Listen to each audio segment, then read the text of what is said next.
பல்வேறு இடங்களாக முடிந்து கடைசி குலசேகரத்தில் முடிவடைய இருக்கிறது. குலசேகரத்தில் முடிகின்ற இந்த நிகழ்வில் முன்னாள் மத்திய அமைச்சர் பாசமுக பொன் ராதாகிருஷ்ணன் அவர்கள் தலைமை தாங்கி நடத்த இருக்கின்றார்கள். இந்த நேரத்தில் அறநிலைத்துறைக்கு கண்டிப்பாக நாங்கள் வெற்றி பெற்றால் அறநிலைத்துறை குமார் அவர்களுக்கு மற்றும் கன்னியாகுமரி மாவட்டத்தில் மொத்தமாக சுவாமி ஊர்வலம் செல்வதற்காக ஒரு யானை வாங்குவதற்கான முழு முயற்சியில் ஈடுபடுவேன். அதே போன்று அறநிலைத்துறையில் இருக்கிற அத்தனை கோவிலிலும் எந்த ஒரு ஒழுக்கமும் கிடையாது, சீரழிந்து கொண்டிருக்கிறது. கோவிலின் முன்னால் செருப்பு போடுவதற்குரிய இடம் கிடையாது. அவர்கள் நடைக்கு முன்னால் செருப்பு போடுகிறார்கள். முடி எடுக்கின்ற இடம் தனித்தனி ஒரு இடம் கிடையாது.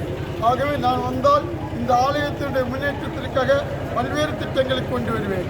அதே போல் ஆதிகேஸ்வர பெருமாள் கோவில் என்பது மிகப்பெரிய ஒரு கோவில்.